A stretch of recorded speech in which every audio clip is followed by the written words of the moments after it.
Cement once again, and welcome back to another video. This time I am with my good friend Mike, OCP Communications. Feel free to talk, Mike. Hey, what's up? This is my idea. I decided to rope Matt in here with this video. Um, I just thought it'd be a fun thing for him to do and fun thing for both of us to do. I know a lot of people probably have asked Matt about his thoughts on these two bits of movie news, and a lot of people are probably going to ask my thoughts on it. So I thought let's kind of try to knock two birds out with one stone. Or two turds, out really, because it's just some pretty shitty news. Yeah, the first thing is, of course, a few people mentioned me on YouTube and Facebook about the female-driven Cliffhanger Remake. So it is a female Cliffhanger remake from some director I've never heard of, Yep. who directed films I've never seen. Anna Lily Amipour, director of The Bad Batch and A Girl Walks Home Alone at Night. And from the producers of The Fast and Furious, Neil Moritz. And original film, which is ironic. Yeah, that's his company, Original Film. This is Total Recall remake. Yeah. And pretty much on the website /film.com, they just give some bullshit about how they want to do an action survival movie, and they like the theme of mountain climbing, and oh yeah, the writer here is laying on the snark real thick. Chris Evangelista. Yeah, to see what a person's capable of doing to survive in the most extreme situations, high-stakes espionage, a badass female mountain climber, because it has to be female, because that's the initiative nowadays. Yeah. Not whether it's. But I mean, this guy, he starts off on the wrong foot. He's like, whatever you think of the Sylvester Stallone Cliffhanger, you can't argue that it's an untouchable classic. Sure, it's fun, but let's get real. It's about a guy fighting terrorists while rock climbing. There's room for improvement. That's all I'm saying. Okay, what is that improvement? How is this remake going to improve it? Just by having a gender-swapped lead? Is that how it's going to improve it? Is it just because it's a new film that's going to improve it? You mean the writer of this article, not the writer of the movie? The writer of this article. Oh, okay. Well, the writer of the movie, I'm asking them that question too. But yeah. I hate snark like that too. It's like, just fuck you, man. You can't argue that it's such a... Yeah, I can, because ultimately what is considered an untouchable classic or a classic is subjective. So, yeah, I can argue that Cliffhanger is a classic movie. Chris Evangelista wrote this article, and so he's a fucktard. He's a fucktard, and he's a fucking moron who should get a fucking baseball bat up his ass and then climb up a mountain with it intact. He's a shithead. That's what he is. He's a shithead. And so are the writers of this movie. He's a fucking dickhead with shitty taste, like most of the things today. I said that, folks. I don't care. I'm in a bad mood with this shit. Woo! Fine, fuck. If this asshole can say this stuff, I can say that stuff, because I'm sure he loves fucking every goddamn Marvel film under the sun. Mm-hmm. And that's not, in seriousness, that's not a knock against people out there. I'm just tongue-in-cheek. But this guy can't even do that. Yeah. This guy wouldn't even admit that. I mean, come on. Cliffhanger is better than any shit that's come out this year. I don't care what movie you name. Yes, even Avengers Endgame with a shitty goofball Steve Urkel Hulk. Fuck that shit. And fat-ass Thor loser. I mean... But going back to this... I don't understand. You can't improve on it. I'm sorry, you can't. The score is amazing. The action sequences are wonderful. Rennie Harlin's an underrated director. Stallone is great in it. John Lithgow plays a wonderful villain. And this is just... You even have a great supporting cast. I mean, Travers. Rex Lynn is the actor who played him. Michael Rooker, Janine Turner. Janine Turner, I think, even did a good job. I think everyone did a good job. Leon, who was who got killed in a very inventive death scene. Yep. And this is more going to be fucking Vertical Limit or Extreme Ops. Two forgettable pieces of trash. Remember what the original idea was for the Cliffhanger remake all those years ago? Yeah. It was like Extreme Ops. Forgettable trash. Yeah. So that's what the original idea was. And I know there was an idea for a sequel called The Dam, but that never got off the ground. Sorry, Cliffhanger is better than Terminator 2. Just saying. Cliffhanger is better than live action movies, in my opinion. So this not an untouchable classic. This article where I can kiss my ass all day long. But I mean, so what the writer is apparently going to try to do with this remake is she is going to try to tap into the primal side of an action movie. Okay. That's a very generic statement. That's very vague. The original one did that. Exactly. The original one did that just fine. Did it really well. So this is the thing, because this is actually... so Neil Moritz, this is the director who's quoted here. I instantly knew the elements of the story I wanted to tell, Anna Liliana Mapur. There's a special place in my heart for an action survival movie. I've always been attracted to the theme of mountain climbers who, like filmmakers, have a certain madness to them. I love genre and fantasy, and in this type of survival film, you're playing with real fear. Are you going to actually shoot it on a real cliff? Are you going to do it on like a model and then do some other stuff like what the original Cliffhanger did? Or are you going to do some green screen shit? Are you really going to be, doing actual mountain or cliff climbing or cliff hanging? Also, why Cliffhanger? Why don't you just come up with a different idea? Why don't you just have a similar concept, a similar premise with a female mountain climber and just call it something else and let it stand in its own 2 feet? Why do you have to do that? Why Cliffhanger? Where's the audience? Where's the audience for a Cliffhanger remake to begin with? Same audience for... I don't see it. For the Total Recall. No one I know of... Total Remake. Total Recall. I accidentally said Total Remake. Yeah. Total Lens Flare, the movie, that audience that was nowhere. RoboCop Remake, that audience that was nowhere. Red Dawn Remake, which went nowhere. Point Break is a more recent example. Yes, that movie tanked badly. Yeah. And this whole gender swap female is such a gimmick. And people are like, well, why do you bring it up? Are you sexist? It's so lazy. Because it's a fucking lazy gimmick. Like Mike said, it's lazy. There's no creative juices. It's take something and the person doesn't have a dick. Okay, that's lazy shit. With the lead character, he doesn't have a dick and he's got some titties. What the fucking do? Is that supposed to impress me? Wouldn't it be lazy? No. Wouldn't it be equally as lazy to a lot of these people if it was a woman in a film and the movie was remade and then the female lead was changed to a man? Alien. It's double standards. Let's make the same movie Alien, but we'll have a guy play Ripley. But his name is Rip. Or his name is... Rip. Ripped it. It's the fucking character from it's either Rip Taylor, woo, or the fucking confetti and shit, or it's Rip from it's Hulk Hogan's character from No Holds Barred in an Alien movie.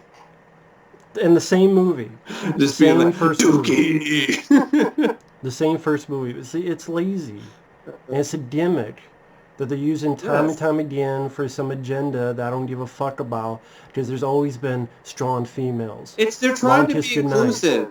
So what they're trying to do is they're trying to be inclusive and get brownie points. They only go so far. When do these brownie points equate to doing something daring and innovative or actually original with the concept or with the franchise?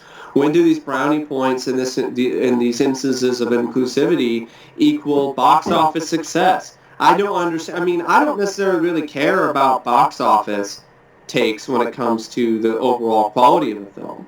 But from looking at it from a marketing standpoint and a business standpoint, which is something that so many people who work at studios today are doing, I cannot for the life of me even remotely understand why they would want to continue to waste valuable time, money, and resources on these kinds of movies, on these kinds of remakes. They don't make any money. They do not make any money. They are complete and utter failures in the box office. Critically, they're mixed bags at best. These are films that, even if it's a movie like, for instance, Suspiria, that some people, a decent amount of people apparently liked, it didn't do that well. So it's one of those things like, if they're all about business and money making, it makes zero sense to keep ramming your head into the wall and keep making these car crash remakes that are just going to lose money. Is this a tax write-off? Is this a fucking money laundering scheme? What is the whole point behind all of these fucking remakes with audiences that are slim to none? Who is this for? If you can't answer that question definitively, then you shouldn't be making this movie. It's for people who never heard of or seen Cliffhanger, and so they want to pretend it's their own thing to get people to come in. Or honestly, I think some days... But then if that's the case... Some days I think it's also... We know people don't shit on it. Maybe people will see it out of curiosity to bash it. Sometimes I wonder if that's part of it. I bet the Ghostbusters... I bet Sony thought that was going to save them. They thought that, we're going to talk all this shit and then people are still going to go see it. But that's not what happened. Well, that Ghostbusters is a perfect example of it not working. The bottom line is, you don't need a remake of Cliffhanger, because to me, you could release that film today and it doesn't age. It's not... Yes. It holds up really well. It's not like the 50s Blob versus the 1988 film. You know, there actually is, you look at the 50s Blob, you're like, okay, that could actually use a modern update. Right. There really isn't anything like that in Cliffhanger. I mean, there's still some really impressive stunt work in that. That's still some of the most impressive stunt work I've ever seen. I mean, the sequence in the beginning with the plane and the heist on the plane, like, that shit's unbelievable. Done before The Dark Knight Rises. It was done for real. Yes, done before The Dark Knight Rises and done for real. In the middle of the fucking sky. Yeah. And then not only are you don't remake a film that doesn't need remade, but then you don't slap this lame gimmick of... It's a woman. Yeah. It's a lame gimmick. That's why it makes me mad. It's not because whether it stars a man or a woman. It's because it's a lame gimmick. And that's what it is now. That's what people are nowadays. Because we don't have creative juices. We have to find gimmicks and remakes and gimmicks and sequels. And sometimes the sequel can be good, but lately not really. Play it safe. Play it safe. They want to keep playing things safe. There are outliers in today's Hollywood when it comes to a lot of things. Like, for instance, the John Wick franchise. That's an outlier. But for the most part, they're just doing the same shit over and over and over and over again because they don't want to take any risks. And there are a lot of filmmakers that have said it. There was an article I read from a few years ago that was a real eye-opener. And there were interviews with people like Francis Ford Coppola and other people. And they were talking about the new mindset for Hollywood. And it was a business mindset from these business guys who have business degrees, who are looking at dollars and cents, and they're not looking at filmmaking or making films in a passionate way. They're not looking at it like that. They're looking at it as, okay, how much money can we make? And because of that, they're not going to take as many risks. They're going to be like, oh, what's popular? Tell us what's popular. You got anything? Well, that's an interesting idea, but can you make it a superhero film? Can you do this? Can you do that? And he's just limiting filmmakers. And that's another thing that makes me really worried about Disney having so much control over a lot of aspects of Hollywood, because there's even less room for originality or for other voices and for other films to potentially get made, because Disney will just be like, well, we don't really like that, it doesn't really fit with our brand, blah, blah, blah, blah, blah. And then they go to the other people and they're like, no, we don't want to take any risks, and then the film never gets made. And it could be a potential really big, legitimate game changer, or make a good amount of money and be a new great franchise, but they just don't want to take that risk. They don't want to hang off the cliff. And if you ask me, films like the Cliffhanger Remake should just fall off a cliff. Just go. I'm tired of them. It's enough already. And I even got an argument with somebody on Facebook, in a Facebook group, who was trying to give me this shit like, well, the track record of remakes doesn't matter. It doesn't matter? Well, that just, with that type of attitude that some people have, no wonder Fucking brain all this shit keeps getting made. Fucking brain And it's because the standards are low. Fucking brain damage. Lowered expectations. Well, there were a few remakes that came out in the last 10 years that I liked. So that's enough. It's like going to a restaurant, you get food poisoning 8 times out of 10, but two times out of those 10 times, it was delicious. So you keep coming back. Doesn't make any sense. How many times, from the Prom Night to Nightmare on Elm Street to The Hitcher to Psycho to The Fog to Red Dawn, Total Recall, RoboCop, Ghostbusters, like how many times do you have to go down the same road before you wake up? Point Break. Even the poster they have has the same fucking tagline, hold on. Which if you saw the trailer, at the end of the trailer, what does it say? Hold on. And the poster looks terrible. Like, I know it's just a quickly it's a put together purple glaze poster. Barney the Dinosaur's Wet Dream. Fuck's sake. It looks like a fucking Instagram photo. That's what it's an Instagram photo. That's what it looks like. It's an Instagram poster. Person at Hot Topic with cream in their pants for. I don't know about Hot Topic. Maybe Urban Outfitters or some shit like that. I'll stay with Hot Topic. Just go, folks. Instead of watching this fucking remake, when and if it comes out, because it's an if. Because there's been a lot of instances where, we're gonna do this is gonna happen, and then it doesn't. Thankfully, it doesn't happen. Like, how many times have we heard about the Crow remake? And it just dies. Yeah. Over and over again. Yeah. Hopefully this dies. The fact that it already has a director is a little troubling. But it's one of those things that I'm going to try to not get too upset, but at the same time, it's just... Jason Momoa has a role in it. Yeah, he's going to be in a cameo role. But the fact that they're already marketing it, and the fact they already have a director, I think it has a better chance of getting made versus some of the other... This is from the producer of Son of the Hedgehog. It's for the producer of Fast and Furious. Great job. That fucking train wreck. Yeah. Which is so bad that they're finally well, we're going to change this hedgehog because it looks too creepy, all right? We heard you. Well, did you want to go into that? But we'll finish up Cliffhanger, but that'll be the next topic before we get to another one. But Cliffhanger Remake, final thoughts. Unneeded, unwanted, unwarranted. Just re-release the original in theaters. I would love to see it in the theater. Yeah, or just, if you have a 4K player and a 4K TV, just buy the 4K release and watch that instead. It looks amazing. Release that in theaters. Release the 4K print in theaters.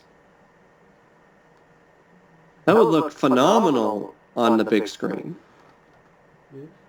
What's next? The fucking gender swap remake of Demolition Man? We're going to do that? That'd be over the top. Starring Ronda Rousey, and it would be a direct-to-video movie because her career is toast. She's too busy wrestling. Not anymore. Like, she's gonna retire soon, so she can be can have a family. Good for her. Wrestling is another train wreck. It's right up there with Hollywood at the moment. One last thing in remakes, and we're going to talk about another remake soon, but just take films that didn't do that well financially, that had mixed reviews from critics and audiences, like The Wraith, and make them better. Stop trying to remake and redo films that were already critically acclaimed and already have a pretty big fan base just because of the fact that, it's a recognizable brand name. Because it's going to be way harder for you to make a film, a Cliffhanger remake, that is even half as good as the original than it is to make a remake of something like The Wraith and make it better. I would pay to see a remake of The Wraith right now if you had like one of the directors who did the John Wick films doing it. Maybe have Nicholas Winding Refn. You have the R rating. You amp up the violence. You throw in a little bit more blood and gore. You have more scenes where the Wraith actually does something.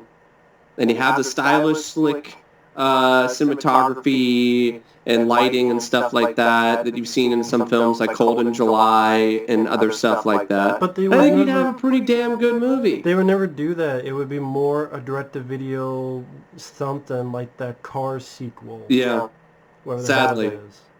Sadly, it would be, which sucks. Or The fucking Sand, where they did remake Blood Beach, and it was worse than the original.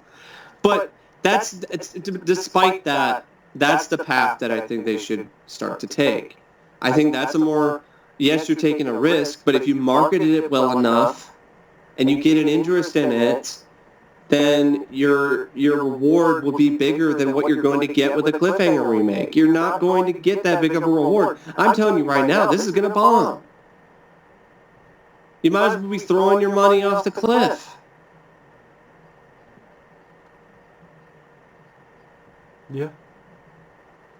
The track record with remakes like this has shown in bold letters, in fucking bright neon, that these do not make money. Not really, no. And speaking of things that won't make money, the Sonic the Hedgehog movie. Well, people now, the reason why, it might make it...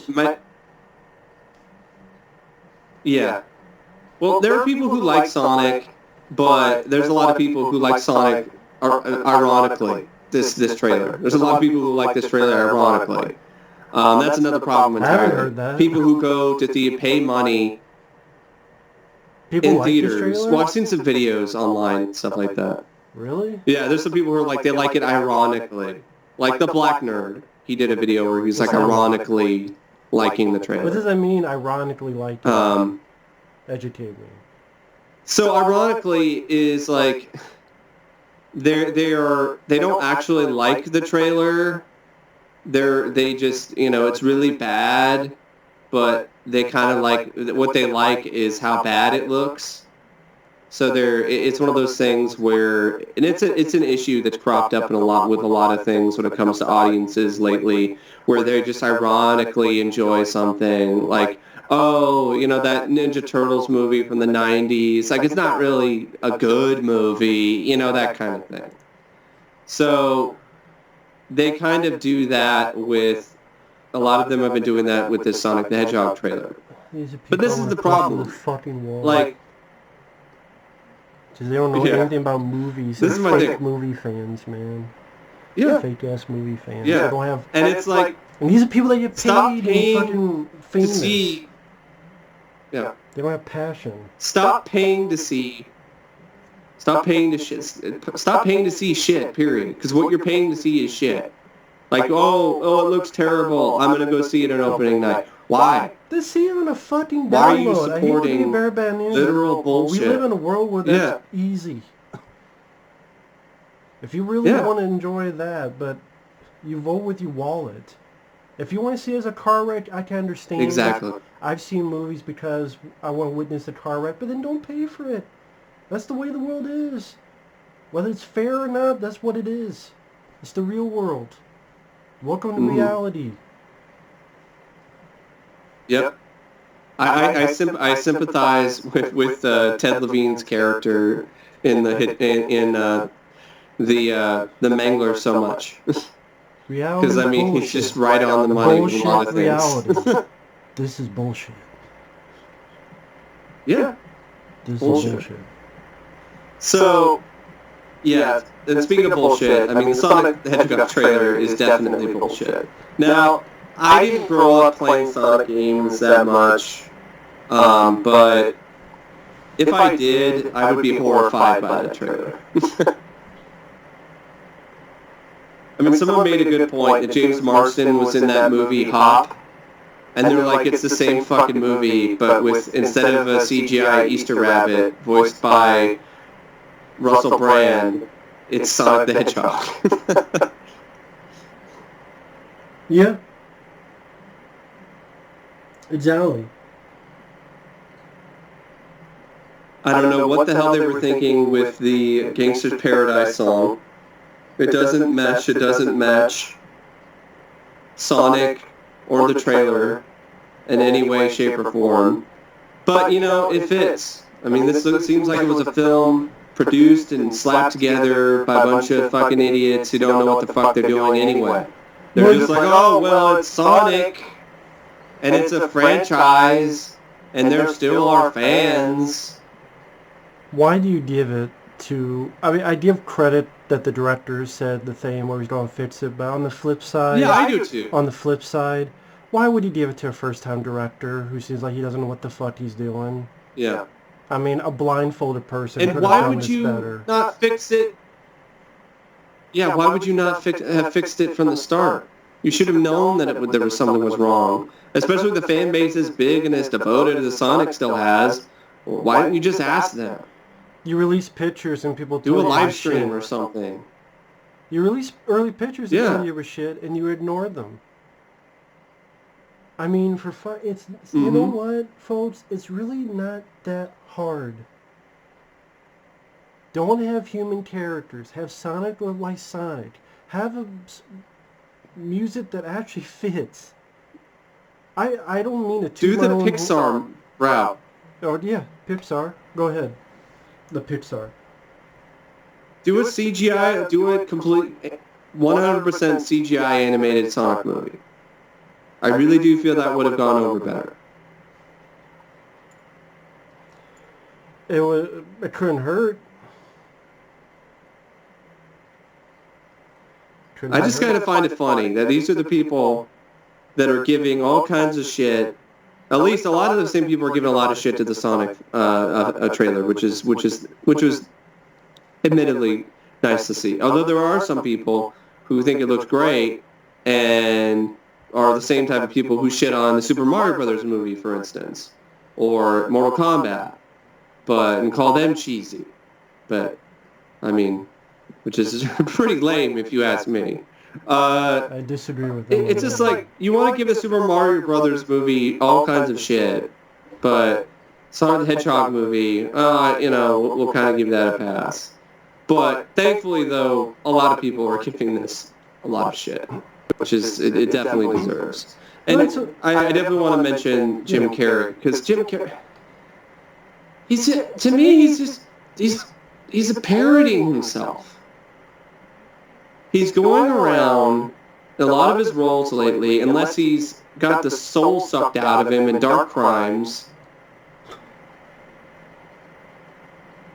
All three people who saw that. He's just playing. He's playing a parody of himself.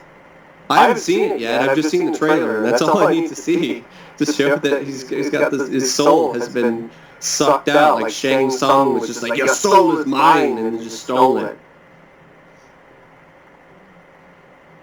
And apparently, yeah, it does seem like Jim's going through some things mentally. If that's the case, man, just retire and just get some help and come back when you're ready. Don't take paycheck roles like Dr. Robotnik, just to continue to trample on your legacy some more. It's just sad to see. I mean, that energy just doesn't. It's like the opposite of Adam Sandler, where like Adam Sandler has no energy, just might as well be a fucking zombie. But with Jim in this trailer, like he's still trying to have the same energy, but it just is not working. I think it's one of those things where it's like he hasn't evolved as an actor as much as maybe he should have. So now he's kind of just, well, and he did a lot of good serious stuff, but it didn't do that well financially. So, in Hollywood, even if you get good critical acclaim, if something doesn't do well financially, well, we're not going to ask you to do a role like this because it's not going to make any money. But at the same time, Jim could say no and he could take more serious roles, which he did with Dark Crimes. Not that great of a movie, from what I've heard, but at least he did try to do something that wasn't, some half-ass comedy or him just trying to mug at the camera for some money. So it's just one of those things that's just like, it's like the opposite of Adam Sandler. Like he's still trying to act and be like, oh, old Jim Carrey, but it just doesn't have it. And it's one of those things where it would be more dignified for him to just can the shtick. Because how old is he? I mean, all I know is, even based on a marketing standard, you could not make a worse trailer. I took, not to toot my own horn, folks, I took 10 minutes and made it better. By cutting stuff out and changing the music. And when it gets better, when you're cutting stuff out, there's a problem with the movie. If it gets better when you're cutting stuff out. Well, I mean, I heard from the people who were at the screening, it was disaster. It was a total disaster. What screening? Which I'm definitely... Well, I thought I remember hearing something that some people that, in the know or whatever saw an early screening or something. Like, of the film? Or maybe they saw the trailer and they were just like, it was a disaster. I think they saw the trailer and it was a disaster. I was going to say, it doesn't come out till November. And they were right. Yeah. It was, sometimes people see screenings beforehand. Yeah, but it doesn't come out for almost like people in the industry. Yeah. Half a year, I mean. But, yeah. Mm-hmm. Yeah, I think I was thinking of the trailer. Mm-hmm. They warned everybody. They're like, this trailer is a fucking train wreck. And they were right. They already lost. And the other thing with Jim Carrey... Yeah, go ahead. With the Jim Carrey. It's like, just... It's not funny. The stuff he's doing isn't funny. So that's the other thing. Like, maybe the energy would work if he's doing something that's funny, but it's not, so then it just doesn't come off the same way as something like Ace Ventura or his skits on In Living Color or Dumb and Dumber. It just comes across as dumb and annoying. And it looks like Sonic's not going to be in it that much and won't have a whole lot to do. We're stuck with James Marsden, who, I mean... I didn't mind him as Cyclops, but he's not. He's a really bad leading man usually, and when it comes to the track record of a lot of films where he's the lead, it's not pretty. And then just the writing. I mean, the joke at the end of the trailer. I mean, child kidnapping. Like that's fucking hilarious. Like, no, it's not.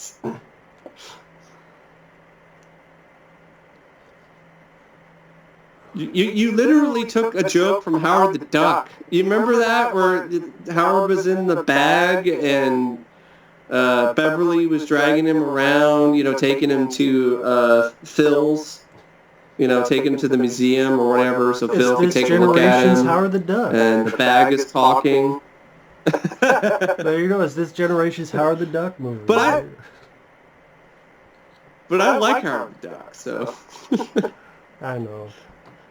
No, but I can see where you're coming from, though. It does seem like James Marsden playing one of those what the fuck type movies. James Marsden playing some bumfuck cop from shithole USA, and then there's Neil McDonough, who was in Street Fighter: Legend of Kung Lee. He's in it. Not a good sign. 9 times out of 10 when he's in a movie, the movie sucks. So, speaking of another person who sucks, especially as of late, that ties into the next bit of news we're going to talk about that will tear your soul apart. David Goyer. The Hellraiser remake. David Goyer. Yep. David Goyer is going to tear your soul apart. Or your asshole apart. He's going to tear your asshole apart with a Hellraiser remake. Yeah, he's making it. I don't know why. Why this guy? Like, what talent does this guy have? Really? Because what happened is, he got fired from the He-Man movie, and so now he has an opening. What is one good film he's directed? I mean, directing, I can't think of anything. I mean, he's the director of the film. I mean, this is the guy who did the fucking Unborn. He did the Unborn, which is horrible. Didn't he do that, Invisible or something? The Invisible. The Invisible? Which was forgettable. Blade Trinity. Trying to think of what else he did. Blade Trinity. Oh yeah, Blade Trinity. Shit, in my opinion. I can't remember what the fuck David Goyer has done. Well, he's written a lot of things. I mean, was it Doll Man versus Demonic Toys? Because he tried to suck off Christopher Nolan's dick? So what? Doesn't impress me. Hellraiser Man of Steel boner? We're the writer of Kickboxer 2. He wrote Kickboxer 2. But why this guy? Isn't this the same guy who thought She-Hulk was made so Hulk could have someone to fuck?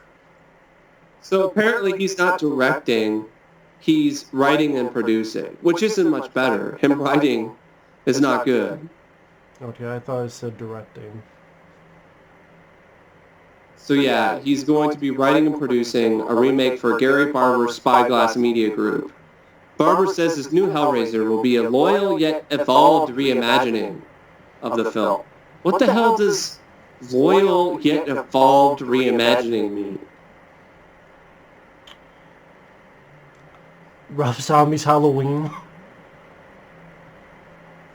So you're saying that the original isn't evolved enough? Is that what this is? Oh, it's not updated enough. I think it holds up remarkably well. The original Hellraiser, the first one, and the sequel. Yeah. I mean, a lot of people point it out as one of the best horror films ever, and for good reason. I mean, low budget, but really use that budget to its fullest.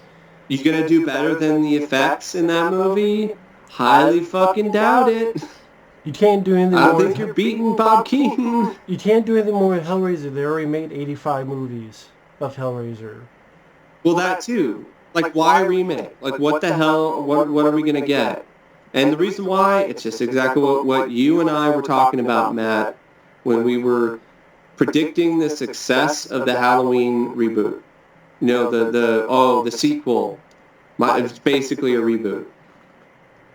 Yeah. If it was as successful as we thought it was going to be because of the reaction of the trailers, we knew that this would lead to the floodgates being opened up for more fucking remakes and more sequels and more fucking reboots of these horror franchises that need to fucking die already. I feel like Tommy Lee Jones' Two-Face in Batman Forever, where he's just like, why won't you just die? Because I really feel that way. And I shouldn't feel that way about franchises that I like. Folks, I'm not a person who doesn't like Hellraiser, or doesn't like Halloween, or doesn't like Friday the 13th, or Nightmare on Elm Street. I like those franchises, or Texas Chainsaw Massacre. The reason why I am clamoring for them to die is because I like them, because I care about them. There's no reason to keep trotting them out there to just because of name recognition. There's no reason for it. If there's nowhere new that you can take these franchises, if you can't do that much new with them or anything that different, then just let them rest in peace. Otherwise, you're just destroying their legacy. He already went to space. What more can you do? Yeah. And that was part 4 of 10 movies. By part 4, he went into space, and there were still 6 more movies. Uh-huh.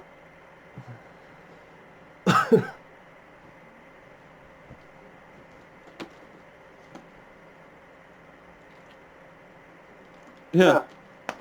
Just gonna tear your asshole apart with a barbed wire dick. Once again, unneeded, useless, pointless bullshit. You want to do some Clive Barker type stuff? Well, take some of Clive Barker's other works that have not been adapted on film and adapt those. Yeah, I like Lord of Illusions. That was, take another, that was Clive Barker directed that, but I mean, if you just stuck with Hellraiser... Take another stab at that one. You wouldn't... If you just stuck with Hellraiser, you wouldn't have taken a chance on Lord of Illusions, which I think is a good movie. Or Nightbreed, I haven't seen in a long time.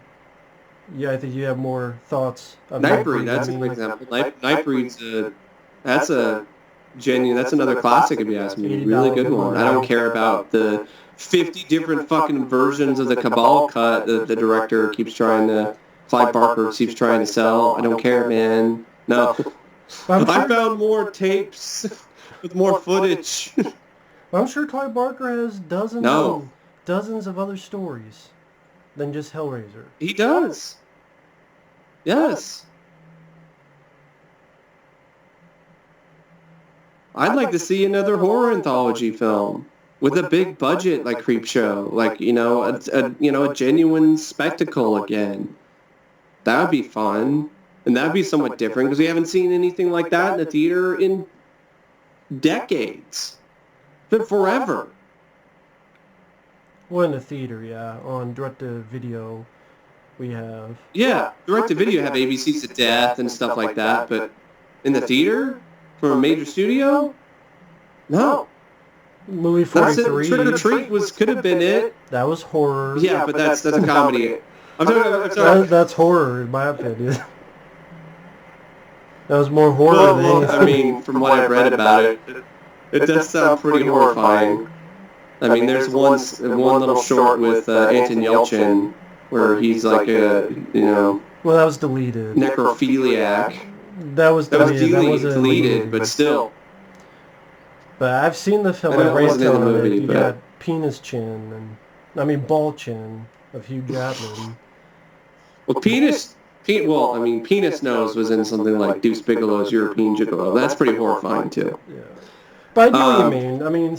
But yeah, that's kind of saying something though. The sad state of the horror genre, like fucking comedies are scarier in some instances because they're just, because they're just really hard to watch, or they're uncomfortable, or they're just so horrifying in different ways. But it's just one of those things with the Hellraiser remake. Why? Money. And just like with the Cliffhanger remake, but the thing with the Cliffhanger remake though, there really isn't much of an audience. But for Hellraiser, there definitely is. I hate to lump an entire fan base together, and I'm not going to do that here. But what I'm going to say is there is a large contingency of horror fans that have lowered expectations and next to no standards. I said it this time, and I mean it. You see it a lot. You really do. You see it with the box office takes for something like the new Halloween. I mean, even the Nightmare on Elm Street remake made money. It did. Steve King's It, Pet Cemetery. Yes. Yes. We're not trying to knock people. We're just frustrated because we want to see more creative juices flowing. Well, when we get to the trailer, there's one trailer that's interesting. When we get to the trailer, there's one trailer that's horror that looks interesting, and that's getting shit on by YouTubers. And we'll get to that, but that's what I mean. We want to see more creative juices flowing. That's why we're frustrated. I don't want reheated leftovers from the 80s and 90s. Yes, they tasted delicious back in the day, and still do in some instances.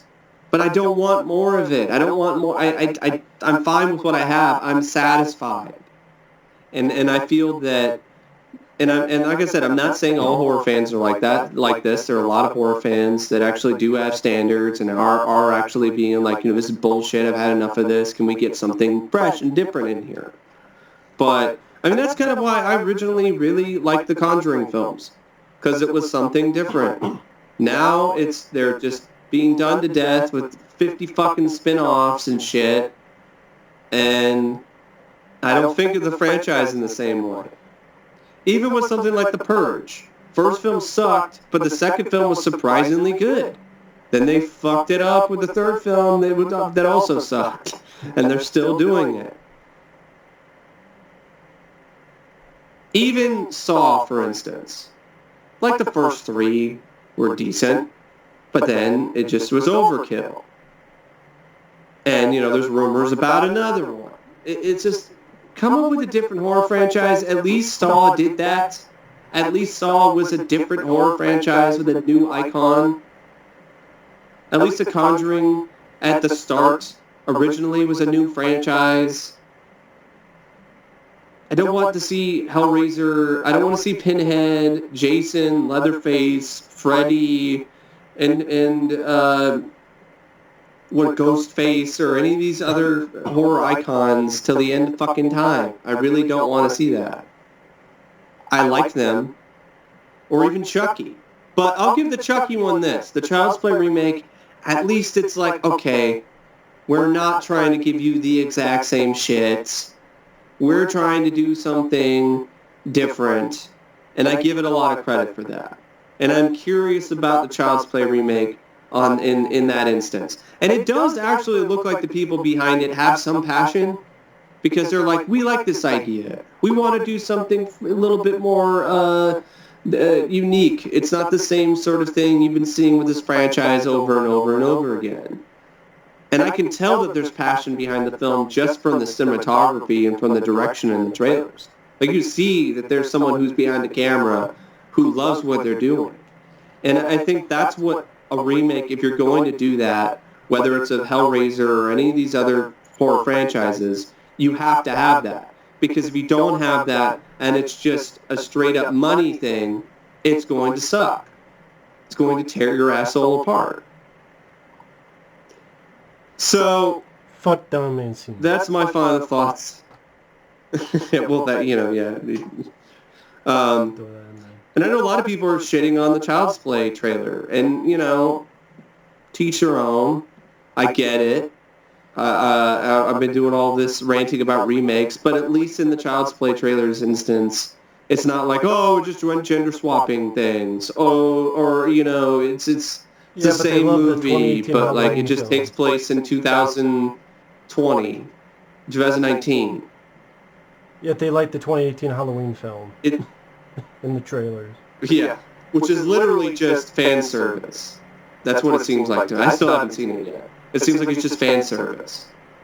Halloween's greatest hits. Exactly. And if that's the case, why don't you just watch those movies? Why watch Halloween's greatest hits? It's the fucking point. Don't treat a franchise like it's one of those fucking, now this is what I call music volumes. Now this is what I call horror, volume 25. Don't do that. You know what? You didn't do that if it was fun or scary, but it was neither of those. Yeah, So fuck it. well, that too, but I mean, I just think that's lazy, period. Especially if you just overdo the homages. Then it's just like, do you really even have a movie here? So In a we'll way, see what happens with the in a way, Hellraiser the remake. Friday This is, 13th reboot was that. In a way. in a way, but it seemed like it still was, it still had enough takes that felt like it was going in a different enough direction for me. And also it was really entertaining. So there was that. So it was entertaining. At the So end of that's the a day, that's big what we part of want. it. Yeah, really, we're not that hard. We're not impossible to please. I know some people would think that might think that, but really we're not.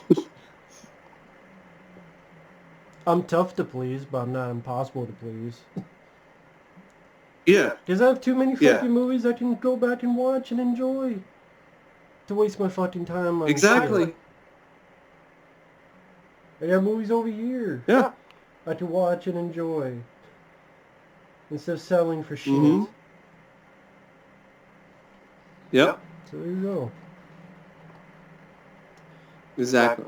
And we'll talk So with about the Hellraiser thing, Hellraiser. Go ahead. here's one last thing on this. We'll see if it even rises up out of the pits of hell and shows up on the screen to begin with, because the Hellraiser remake is something that's been thrown out and been talked about for years, and nothing has ever come from it. So I wouldn't be surprised if this doesn't end up getting made too, just like David S. Goyer's other fucking He-Man film he was going to do that he got kicked out of. Now that he got kicked out of, it looks like it's going to happen, but not with him. He couldn't even stay on a Masters of the Universe fucking film. He got fired from a He-Man movie. And you want him to be handling the Hellraiser franchise?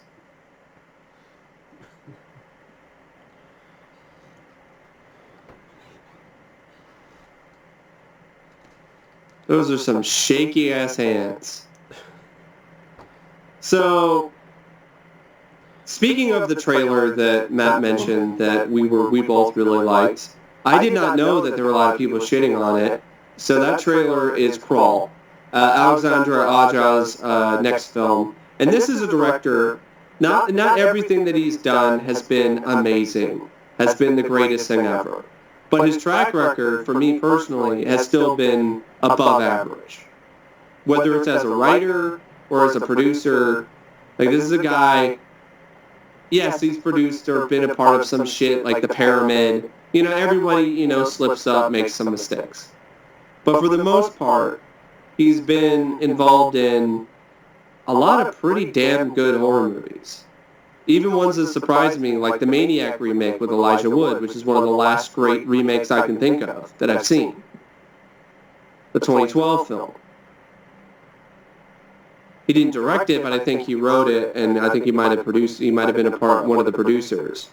But High Tension, I think, was his directorial debut. I'm not super big on it, but at least it's got some genuinely cool and good scenes in it, and it's well directed. It's got some. It definitely is one of those films where I'm not like in love with it, but I can appreciate it. And Piranha, it's dumb fun for me. It's not great, but it's a time waster. But he did the Hills of Eyes remake, which is a really good movie for what it is. And he also has done a few other films, even movies that I wasn't like big on, like Horns. At least it was trying to do something different, which I appreciate. I appreciate that.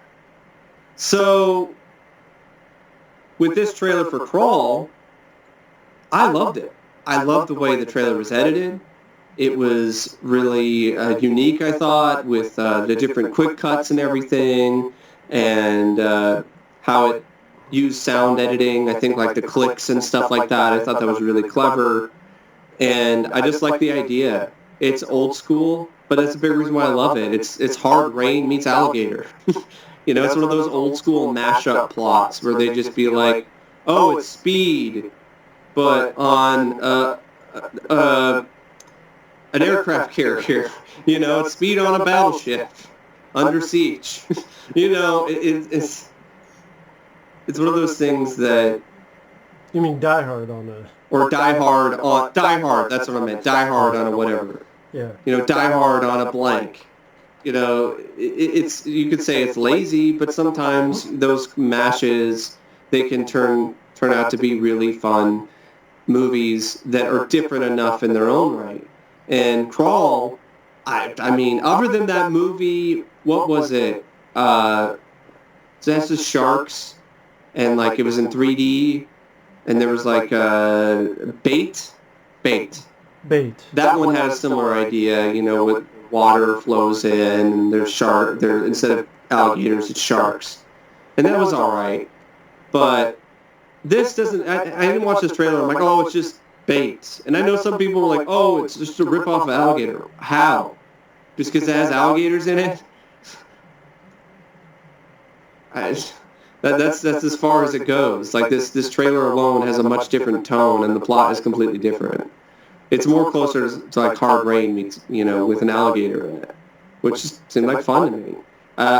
There is some CGI, but I think it's well done. For the most part, they're actually swimming around in real water and dealing with the elements in a real way. It looks like a visceral, entertaining, old-school creature feature. I was really impressed by the trailer. I was already curious about the film when I read the synopsis and the idea on like a list of films for this year on Wikipedia. I was like, oh, Crawl, huh? Monsters and a hurricane, that might be fun.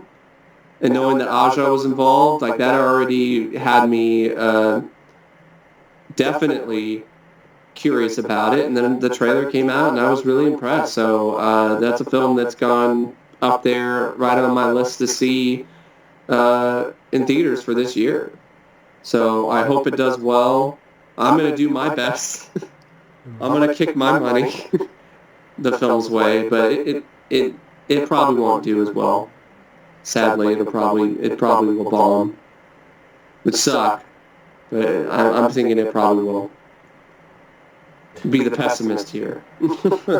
It'll bomb, or it won't get much of a release, or it'll be limited release. Like Searching, like Mandy of last year. That's how it goes. Hey, maybe you'll be able to see it though, because you'll be in Texas, and there'll be more theaters. But I mean, I too enjoy the trailer for the same reasons Mike did, and I like the concept. That has a female lead. Yeah, I don't care. Because it looks like a good movie. Exactly. We're not. Yeah, we're not sexist. When you criticize a lazy decision to just gender swap leads in a reboot or a remake of a film, that's not being sexist. That's just criticizing lame, lazy gimmicks, decision making. Yeah, gimmicks. We both love Aliens. I got a poster of it behind me. That's one of the most badass female leads ever in anything. So I don't get that idea, that that criticism that some people have. Oh, you're just sex. No, we're not. You're just fucking dumbass. The Long Kiss Goodnight. How about that? I just reviewed The Long Kiss Goodnight, which is a great movie. Gina Davis is amazing. I love her, and I love that movie. Yeah, you did a tribute that's still up. Anyway, yeah. So with this, I mean, it does. It looks like a good movie, and the actress, I think she looks like she definitely can hold her own, and I like the fact that it doesn't have a cast of, really well-known names. There's something about that nowadays. The unknowns makes it more relatable, makes it more interesting. I don't mind, having a known actor in films. I mean, hell, like Keanu Reeves can be in almost anything, if you ask me. Like he's been really good in a lot of stuff lately. Although I know that movie he did, the sci-fi movie Replicas or something, so it's supposed to be really horrible. But hey, not everything is going to be great. I'll give it a look one day. But I know it's just a trailer, but I'm excited. I'm interested. I'm interested in Crawl. I'm excited for it. I'm trying to think. I think I did see. Oh yeah, I saw one film in the theater and it was disappointing this year. Us. I was really looking forward to that, and it was disappointing. So yeah, this year hasn't been that great for me either, Matt. Although I haven't seen that many films this year, other than Us. But not a good start. What? Is that the only one this year you've seen? Yeah, it's the only one I saw in the theater, yeah. That's the only one I've seen for 2019 is Us. As far as I know. Maybe I saw something else, but it's not coming to my mind. I haven't seen Infinity War because I'm tired. I'm worn out, and I'm done with the Marvel franchise right now. I'm kind of done with comic book movies. Like, I'm just like, it just hit me like a brick wall, Matt. It just hit me out of nowhere, and I was just like, I'm just tired of these movies. And it's one of those things where it's oversaturation. It's how I felt with a lot of the horror franchises. I'm just tired of the franchises. Enough. Like, what else can you do with this? Marvel's had how many fucking phases now? Are we really gonna put up with 10 phases? Oh, but X-Men, I don't care. Fantastic Four, I don't care. If I want to read, really what I'll do if I want to get my fix on Marvel, I'll try to break out some comics again. Because I think a lot of people have missed that or ignored that.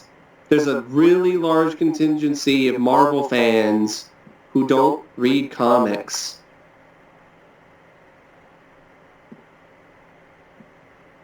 It's the truth. They're MCU fans. They're not Marvel fans. That's fine. They're fans of the Marvel Cinematic Universe. That's fine. I'm just getting tired of the movies because I think they've went down in quality, but that's just my opinion. They've used the same formula. They've used the same formula too. It's gotten stale. And it's just one of those things where I just don't know where else they're going to go. I mean, and I knew what was going to happen in Infinity War and Endgame for the most part. I knew they were going to defeat Thanos. That was a given. Yeah. I didn't know all the other shenanigans that were going to happen, which is just dumb. I'm getting tired of the humor in the Marvel Cinematic Universe in like every movie. It's getting really tiresome at this point. It's some levity is fine, but it's turning into just parodies almost. Fast Thor looking like the Big Lebowski, and they made jokes they look like the Big Lebowski. Yeah. That's fat-ass loser Thor. Yeah. Yeah. And Professor Hulk. That type of humor Urkel, doing dabs and taking selfies. Has a place. And being a pussy. And the Hulk is a bitch. The 2003 Hulk is a better Hulk than this. I'm saying it. Mike won't agree. So tell me again why I should actually watch Endgame now after hearing all this. 3 hours. To form your own opinion. I gotta watch shit like that. That's what people say. To form your own opinion. That's what people will say. Yeah, I will eventually see it, but I'm waiting. I really don't feel I'll be fair on any Marvel film right now if I decide to watch it. Because I'm so burned out. I'm just completely burned out on the Marvel Cinematic Universe. Mm-hmm. And what I was going to talk about with the humor, it works in the context of certain Marvel franchises. Like Ant-Man. Ant-Man works, that humor, that goes hand in hand with that franchise. It works fine. It's not an issue. It's no longer a Fox franchise, well, it technically is, but not really. Deadpool. Humor is imperative in that franchise. Guardians of the Galaxy. That really works. But you got a movie about Thanos and he's going around and he's going to he already snapped his fingers and killed half the fucking world and Fat Thor jokes, Not just the world, the universe. Half the universe. Yeah, the universe. Half the universe. Fat Thor jokes. And the Hulk fucking dab it. You know, it's kind of like, maybe you should take it a little bit more seriously. Like the trailers were looking like they were going to, but it sure as fuck seems like they didn't. Yeah, the Hulk For the is most a big part. bitch. The Hulk It's is a for big kids. It's for kids and for teenagers. bitch. Hulk is too scary. And for Marvel fanboys. I guarantee Hulk is too scary. For Marvel, Let's make it funny. Hulk is too scary for kids. Disney would be like, he's too angry. The Hulk's too angry. Maybe Make that's him why less they angry did it. They even made fun and of less that. scary for the kids. Because, spoiler alert, folks, I'll hold my hand up for those. They go back to 2012 at the end of the first movie, and they see the Hulk from the first movie, and the Professor Hulk is embarrassed because of the Hulk of the first movie. And then at one time he tries to pretend to be him, and he half-assedly hits a car door. So they turn that into a complete joke. And I didn't know about that. That's insulting. These are not. And I'm surprised that's going over. That's going over swimmingly with most people. 96 or 98 fucking %. Best movie ever. This is the best comic book movie I've ever seen. That's my issue right there, that you're saying. I mean, if people think that, good, to each their own. I don't agree with that. Even the writing, the previous film, they did this whole thing where Star-Lord fucks everything up because he's an idiot. And there's no repercussion, there's no, what's the word I'm looking for? There's no redemption in this movie of his stupidity. So they just throw shit like that under the radar. So these movies are not. That's just a slap in the face to the Hulk. It's just like what happened in Terminator Genesis, where, you know, the original T-800 gets shot with one shot, like nothing. It's embarrassing. But it's funny. No, it's not funny. It's fucking embarrassing. When people like, oh, the Hulk is such a badass. Oh man, we've been waiting for that Hulk. He tore down that monster like it was nothing. He's smacking Loki around like he's his bitch. Someone told me... He made Loki his bitch. This is a comment I got. Someone told me I was taking it too seriously, the movies. And that was my problem. I was maybe taking that's it too their seriously. thing. Maybe they should take... Maybe, you know, maybe that's one of the problems. Maybe they should take things more seriously. Then you wouldn't have people be like, well, you're just taking it too seriously.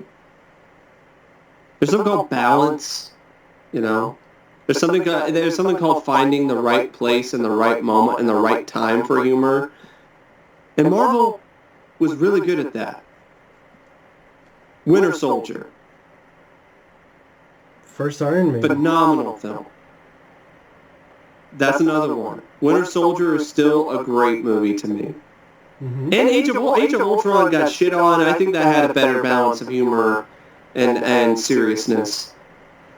To me personally. Did to me, but that's called... That's what I'm hearing. That's supposed to be the worst one. Age of Ultron. But Winter Soldier, especially, which a lot of people who love Endgame and Infinity War will even agree is a really good movie to them. It's a great balance of humor and seriousness. Because they knew this was some serious shit about Hydra, and they've infiltrated the U.S. government, and they knew, okay, you know, we need to take some of this shit seriously. In order for it to have weight, in order for it to have gravitas, in order for it to have an impact.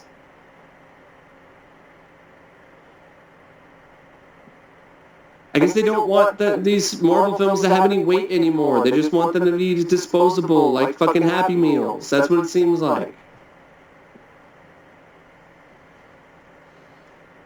Well, I'll spoil it, so fuck it. Iron Man dies. There you go.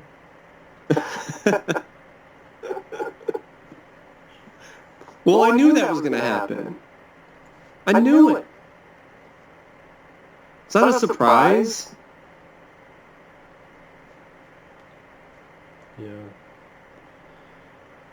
And that's the other thing. Like, once these original characters, like, they, pass away, like, the main icons, the main heroes of, the tenants of the MCU, why should I give a shit? Who do I have to really care about going forward? And, like, I mean... Bucky? I like Ant-Man, but not in a way that's going to carry an entire franchise. Doctor Strange is the same for me, and I really like him too. And I like Doctor Strange, the film, quite a bit. Black Panther, sorry, Chadwick Boseman was boring. He didn't do that much in his own movie. He doesn't have much of a presence. Should have, wow, Wesley Snipes is too old. So what? He has a presence. Yeah, Captain Marvel, that's what you got. Michael Jai White. Give Michael Jai White. Give him his big break. He could do all the fighting, all the stunts. He would have never had to have a really awful CGI fight at the end, because Michael Jai White could do all of that. And he's not that bad of an actor.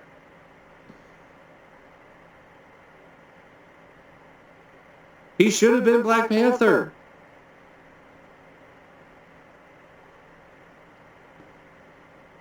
And Captain Marvel, yeah, that's from what I heard, that ties into the whole thing about humor. In Winter Soldier, there's a serious moment with Nick Fury where he's talking about what happened the last time he trusted somebody. That's when he lost his eye. Didn't tell you what happened, didn't say anything, but it worked so perfectly in the mix of what the plot was about paranoia and about Hydra and about the infiltration of our government and everything. And that's fucking turned into a joke with Captain Marvel. And people just eat it up. I haven't seen Captain Marvel either, but that scene alone is like a red flag to me. She shoots the standee of Arnold from True Lies. Well, that's pretty shitty too. When she falls to the blockbuster. Which still isn't on Blu-ray. By the way, James Cameron would rather spend his time and money doing 50,000 Avatar sequels than finally doing True Lies and the Abyss Blu-rays. So, going back to Marvel... 2050. Yeah. One last trailer I want to give my thoughts on. I want to hear Matt's thoughts on Spider-Man Far From Home. The Story of Yellow Dog. No, that's a different movie.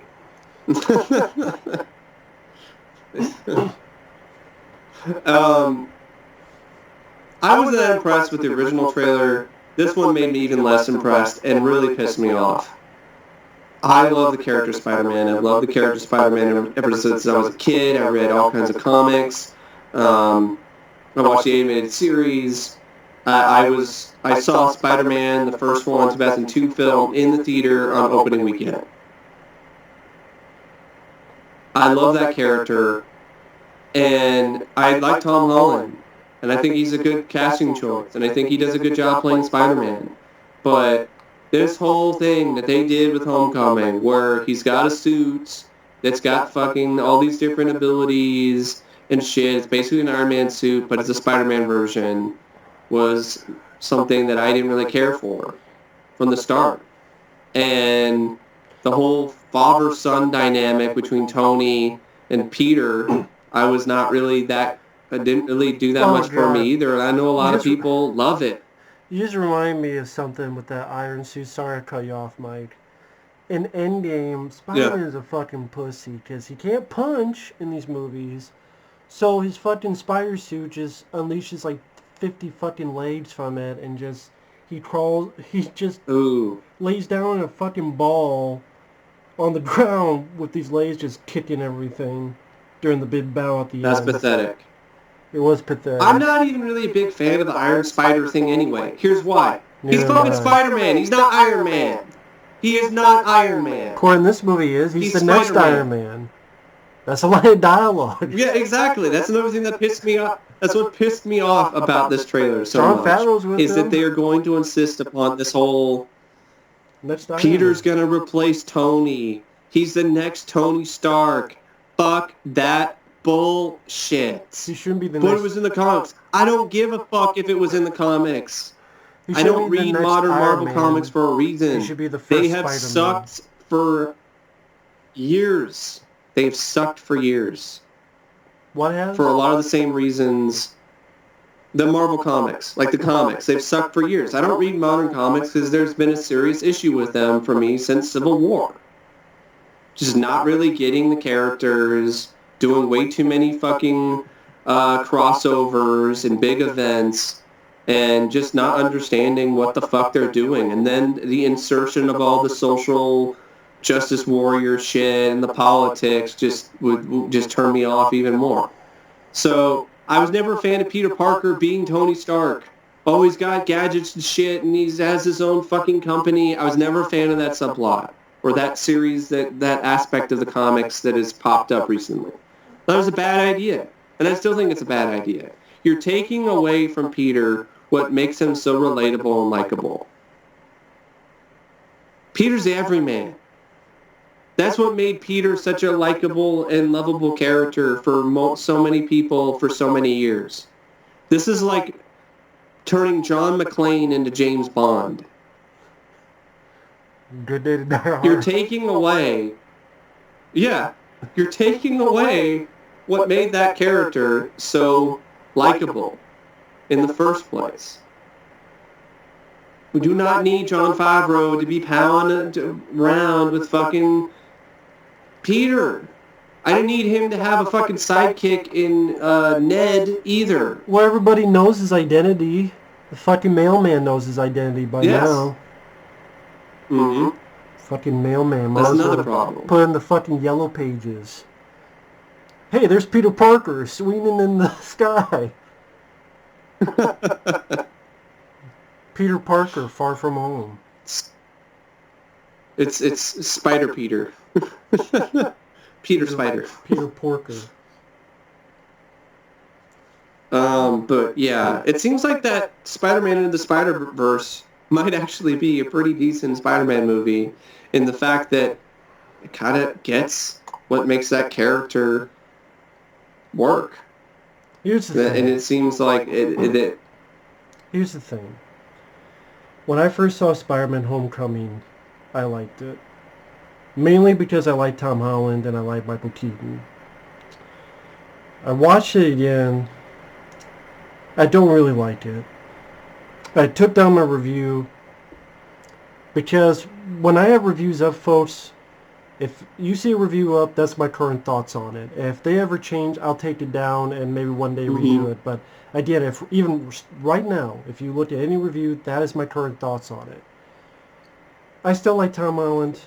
I still like Michael Keaton. But the movie sucks. The action sucks. Everyone finding out he's fucking... That's a big problem. Spider-Man sucks. I don't like the idea This that director sucks. he can't punch. It's the same fucking thing, same fucking problem that Spider-Man had in the 90s animated series, which I really like. But he couldn't punch because of ratings, because of standards and I think it might have been practices. Disney at the time, but standards and practices. He couldn't punch. And the same thing is happening with him in these new Marvel movies. Like, I hate to say it, but Tobey Maguire kicked more ass. Can actually punch. Can throw a punch. I wish he had the technology He got... to take Tom Holland and plug him into Sam Raimi's Spider-Man films. Yeah. And Yeah. maybe that'd be a Or good even balance. Andrew Gar... I mean, you gotta give Andrew Garfield this. Like, his Peter was kind of weak, but, like, when he was Spider-Man, like, he had that attitude. He had some good quips and everything. He had that charisma that Spidey needs. And I feel Tom Holland's got that too, but maybe his writers need to be a bit better. But also, give him something badass to do. What are his badass moments, man? Like, I actually think Andrew Garfield did more. What is Tom Holland? He got his ass kicked by the Vulture throughout most of that final battle. he stopped him just because the Vulture overdid things. He overexerted his suit, and it malfunctioned. Spider-Man didn't really do that much. Yeah. The thing with the ship, but Iron And Man in fixed this that. one, well, that was lame too. But and I hate the Iron Spider suit. then you have, I've never liked Iron Spider suit. I think it looks ugly for one. I think it's an eyesore. Ugly as sin, and his fat fuck friend is a fat fuck, and this Mary Jane seems like annoying. an uptight SJW bitch, and She's stuck up bitch and fat fuck friend, and and the Aunt May that looks younger than him. I mean, everyone knows I don't necessarily have a big issue with. Like, I'm okay with that. They're trying to go a little bit of a different route, but I don't have an issue with Aunt May. I was just trying to be funny. Yeah. But everyone knows his identity. The fucking post office, I'm surprised, don't know his identity. His fat fuck friend knows it. Jon Favreau knows it. Mary Jane knows it in the trailer. Aunt May knows it. That's like a part of Spider-Man. How many... And also, I know is tired. Mention Uncle Ben once, for fuck's sake. Mention his fucking name. Yeah. One goddamn time. Yeah. I know who's played out. It's part of the fucking character. That's like Superman never mentioned and also once. Jesus Christ. I don't think there's been enough scenes with Tony and Peter to really establish this whole, like, oh, he's actually his real dad. Like, I don't really think there's enough of that I've seen. He had a few scenes in Homecoming, and there was some in, I think, the Civil War. But there's, like, not enough where it's like, oh my God, like, he's replaced Uncle Ben. You know? They do a bit of that in Infinity War. Oh, okay. But I didn't give a fuck. Which makes sense. I didn't give a fuck. But it's just like, yeah, at least mention Uncle Ben. That is pretty disrespectful.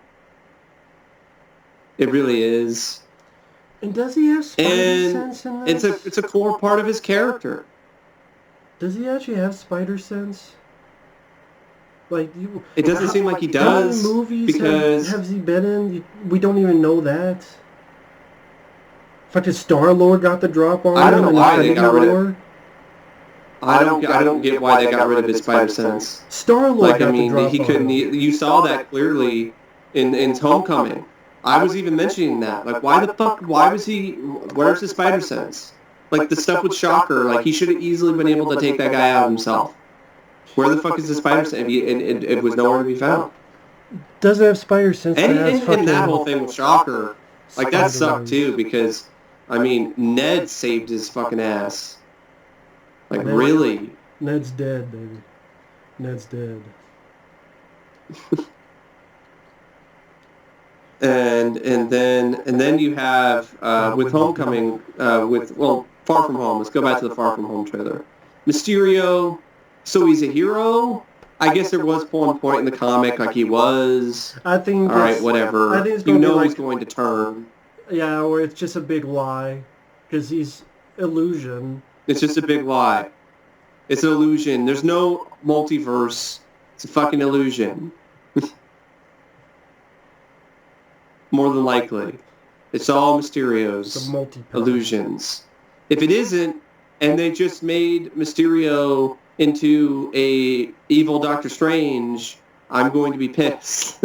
Because that's just like, what the fuck? Why is he called Mysterio? Why do you have Mysterio in this if you're not using his unique idea, if he's so good at special effects and illusions, and he makes these things that are so real and cause real damage, but then they're not actually what they look like, and they're not actually real. That might be it. They're inventions. Might be it. But if he's just fucking Magic Man, what the fuck?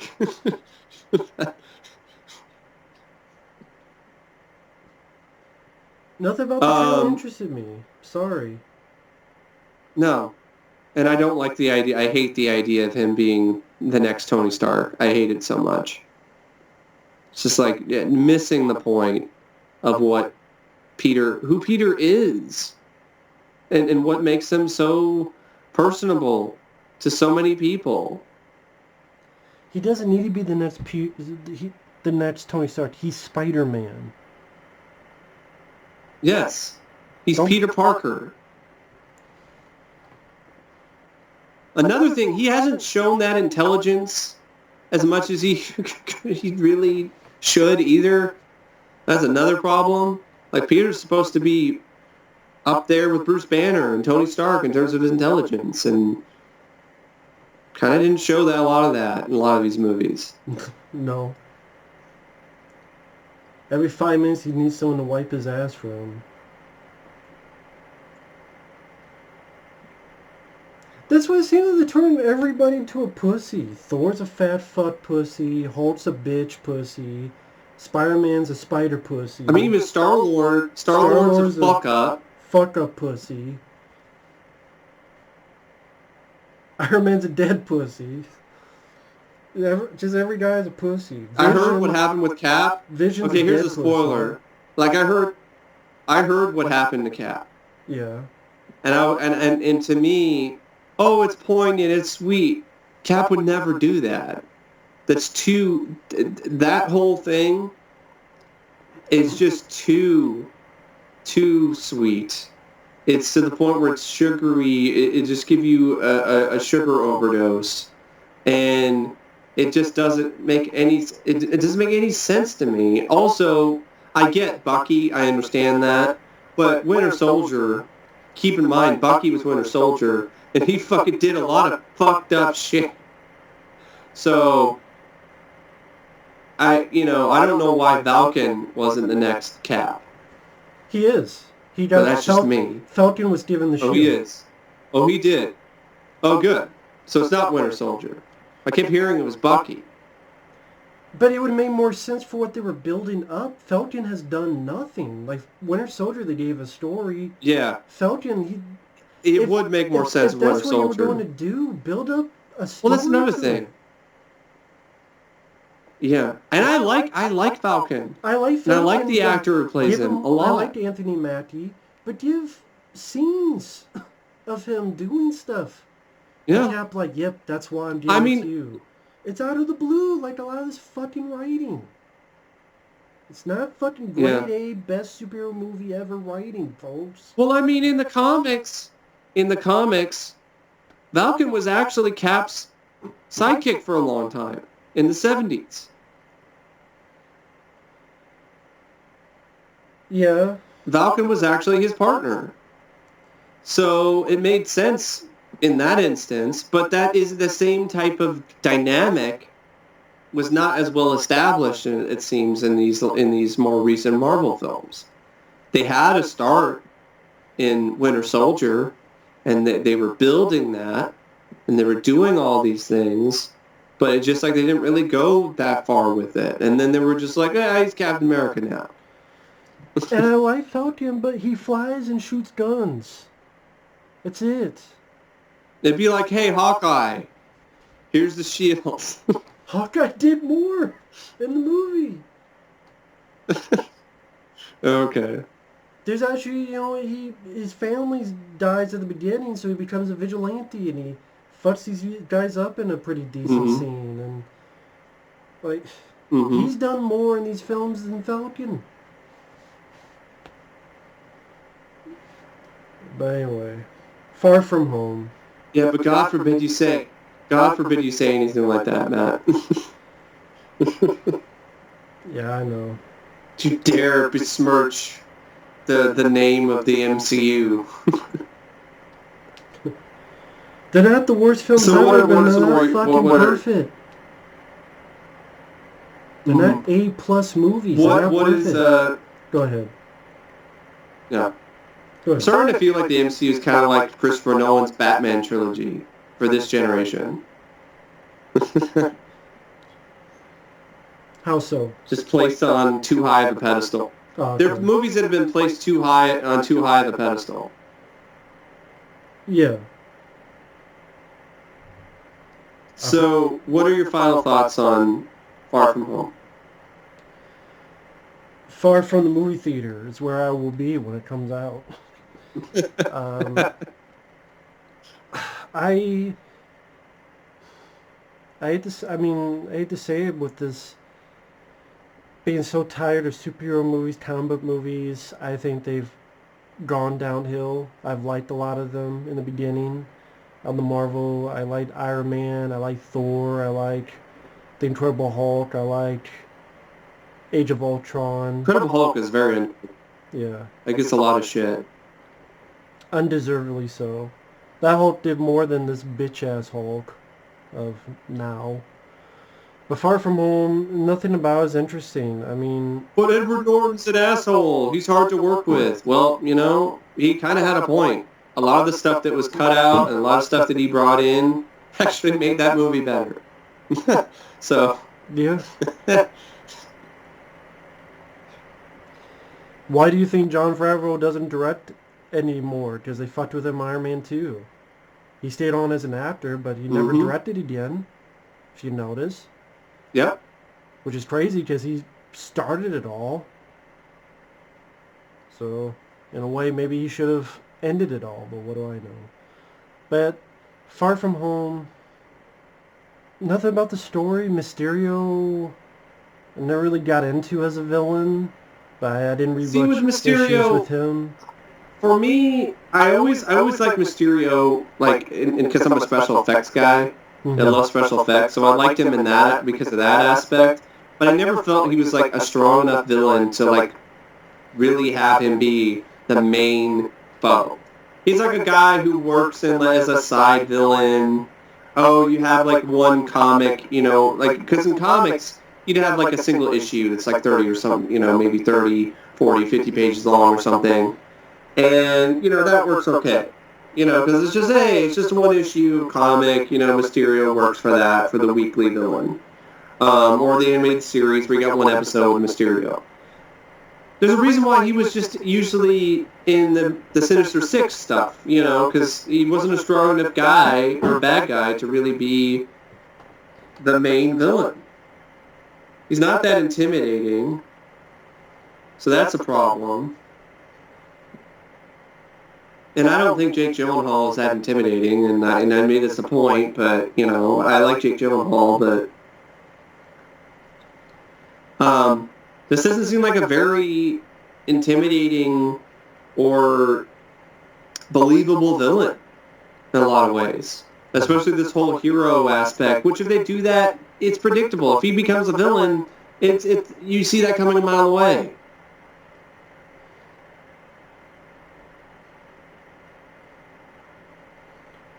He's Syndrome. Yes, the comics did it technically first, but if you look at it from a film perspective, he's just fucking Syndrome from Incredibles. But Syndrome had like a plot and a development that actually, in my opinion, makes him more of an interesting character. If Mysterio's just like, it's some special effects guy or somebody or whatever, or he's got magic powers, he was kicked out of Doctor Strange's secret club or whatever, and now he wants revenge or some shit, and he fakes being a hero, it's fucking Syndrome from The Incredibles. And even The Incredibles, like, I know you're not a big fan of that, but Incredibles 2 was disappointing to me. And I waited a long time for that one, and I was really excited for that. And I just thought it was pretty average. So, Mysterio, he's an okay villain. But he's not a main villain. He's not the guy you put against Spider-Man for a feature film. He's just very weak. And I don't care for him having to go overseas. Which doesn't even make sense in the story, because they've been gone for 5 years. They're dead. Why would they immediately go overseas on a school trip? When, hey, we died and drifted into the sand 5 years ago. We're back 5 years later. That's the other problem, too, the 5 years thing. why haven't they aged? Why hasn't that happened? Well, no, because You they know? were dead. They were. Oh, they were dead. Okay, I remember. And Yeah. then, well, you haven't seen the movies, the snap. No, but I And then mean, they get snapped back into existence. why hasn't okay, it's 5 years. They've been dead for 5 years. Well, then why haven't the other people that weren't dead? Why have they not aged? Some of them did. Like Ant-Man's daughter is grown Oh, okay. in the Endgame. But Ant-Man was in the quantum realm. Yeah. He was in the quantum realm. But I mean, when he got I'm back asking questions I shouldn't be asking because I haven't seen it. But when he got But back I get it. I get it, folks. When he, All got, right.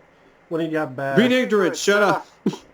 I guess every single see the person... movie. Okay. I guess every single person Peter Parker knows died too, because Mary Jane's the same age. His fat fuck buddy's the same age. Mm-hmm. So I guess every single one Yeah. Peter knows.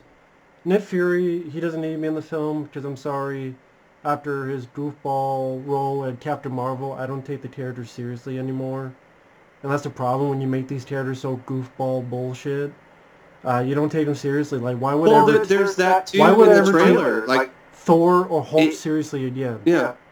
After Endgame. Same with Nick Fury with Captain And then in Marvel. the trailer, it seems like Nick Fury, he's just doing the shtick, the Samuel Jackson shtick. Swearing and, that's getting old too. The Sam Jackson mother bitch, kind of.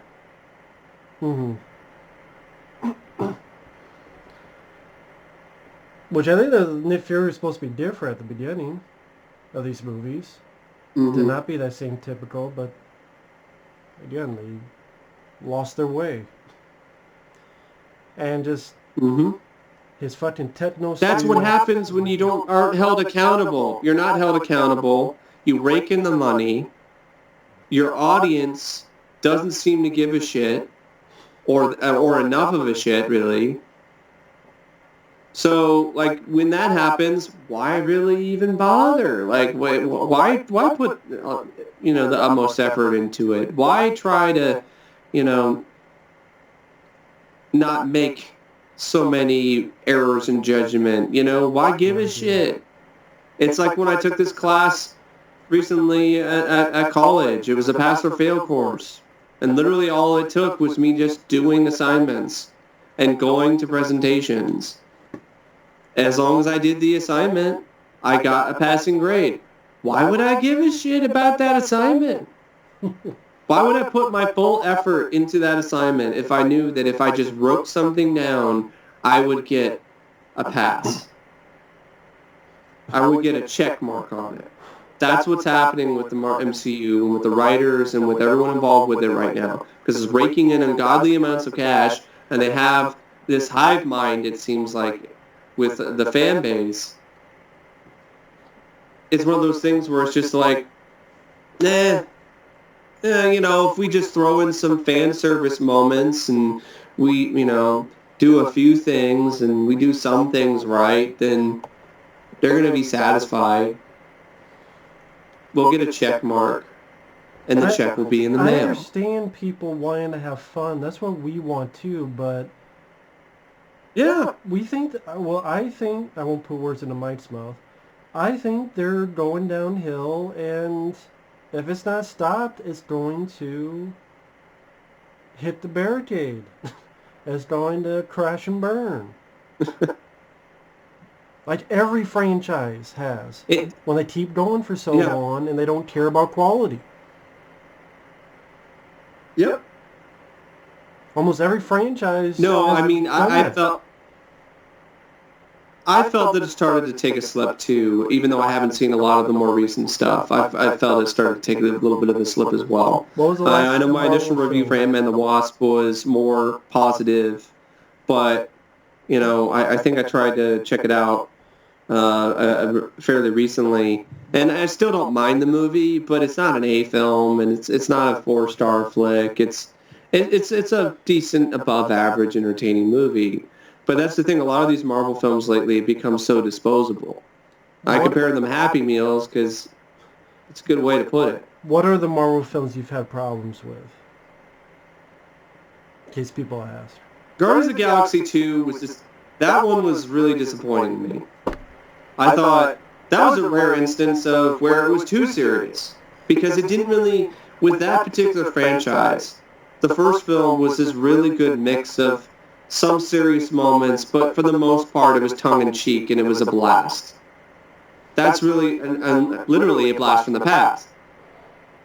The sequel, I felt it wasn't as funny and as witty as the first film was. It was kind of boring in places. I like Kurt Russell. I love Kurt Russell, and I thought he did fine as Ego. And I liked some other aspects of it, and there were some decent bits here and there, but even the climax just felt like it was over long. And it's just one of those movies that I know a lot of people loved. I thought it was really great, but the more I think about Guardians of the Galaxy 2, the more it's a disappointing sequel to me. The more it's just like an above-average movie. I think I might have a long time ago. If I didn't, I would definitely want to do it again. One of these days, I would like to revisit some of the earlier Marvel films. Like, I remember really liking Thor.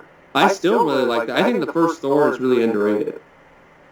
And Thor: Dark World is easily the worst that I've seen so far. I mean, that's just a really generic, forgettable movie. Till you see Captain Marvel. Yeah, well, I mean, easily. I mean, I might be begging for Thor: The Dark World if I ever get around to seeing that. And I like Brie Larson. I liked her. I loved her in Kong Skull Island. So this isn't a Brie Larson thing. This is a writing thing. And maybe it's just kind of how things are. There's oversaturation. It's reset oversaturation. Yeah. The Avengers I also feel is very overrated. I've always kind of felt that way about that one. The first hour is boring as hell. I mean, they're bickering and back and forth, and I don't find that entertaining. There were aspects of it that look like it's a fucking TV movie, or like this is supposed to be the big event movie, and in the intro with Loki and the bass, it's like this does not feel big enough. This feels like an Agents of S.H.I.E.L.D. episode at times. This is not good. And the whole thing where they're trying to fix a helicarrier, hell no, boring. Like really? The big event film, they're all teaming up and they're fixing a fucking helicarrier for what feels like forever. Once the invasion starts and there's the stuff in New York City, and the Avengers are fighting the Chitauri, that's fun. I like that. But that's the thing with the Avengers. Like I like the last 40 minutes or so. The other stuff I'm not as big on. I bet that's most people. They like only the third act. I would bet most people. But there's a lot of people though that they say no. There's been a lot of people who defend the bickering. They're like that's really good and da da da da. But a lot of people say Avengers is like great. It's a timeless classic. It's one of the best in the MCU. And I just always just felt it was a little bit overrated. Like even when I saw the TV, I mean this is one of those movies that like I like the last half. For first stuff in Iron Man 3, it tricked me. It turned me around. I was originally and then the trailers, I was like, oh, cool, all right, maybe this will be good. And then I saw the movie, it was like, this sucked ass, disappointing, lame, the Mandarin, oh, it's not really the Mandarin, no. And was that Gore? No, Shane Black directed it. Oh, Shane Black, that's who it was. He wrote it. I'm guessing he wrote it, but I know he directed it. Must be fucking Black and Decker. Yeah, Shane Black. Precursor to the Predator. So that one's really disappointing. Iron Man 2 I also thought was pretty disappointing. I thought it was over long. Really, really long. Some of the subplots were just like, really... not really a fan of that. But I think if I watched that again, I think I'd be more kind to it because it is one of those MCU films where Disney wasn't involved yet, and it was, just a little bit more risky in some aspects. I definitely appreciated the fact that it actually showed Tony's alcoholism, unlike Iron Man 3, which is like, oh, it's not alcoholism, it's PTSD from him being in space and seeing aliens. Because Disney can't dare to show the real horrors of alcoholism. Fuck that. Which was a missed opportunity, because that was a huge aspect and a huge part of Tony Stark's character. Is his battle with alcohol. One of the most iconic comics, Iron Man comics, was that. Tony's battle with alcoholism. A drunken Tony Stark on the cover of the comic, you know, with a bottle of whiskey and shit, you know.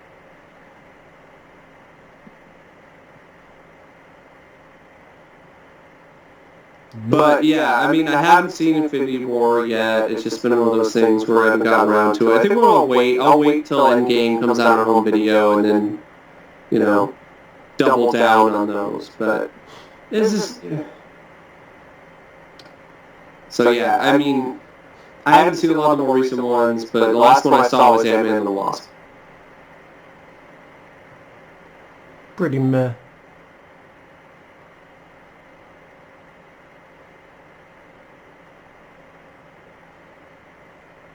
The more I think about it, yeah, it's probably more closer to what I would think of it if, you know, I decided to watch it all the way through again. So, this ended up being a lot longer than I thought it would, but, you know, it's just one of those kind of things, when you get rolling, you know, get that ball rolling, it's kind of hard to stop. Also, Matt and I haven't really talked like this in a while, so this just turned into one of those just catching up type of videos. But I do need to get some sleep because I do have to work. Yes, folks, I've been working my butt off actually. You know, like my job. It's been nice to be working again, but it's also been really nice to chat with my good friend, one of the best friends I've ever had, and it's you know, it's not a day that doesn't go by that I don't appreciate this man's friendship. It means a lot to me. Same here. So thank anyway, you, Mike. I don't have anything else to say. Thank you, Mike, for... Nah, we pretty much said it all. Thank you, Mike, for joining me on this. Thank you guys for watching. Anytime. And we will see you guys later. See you in the next video. Bye-bye.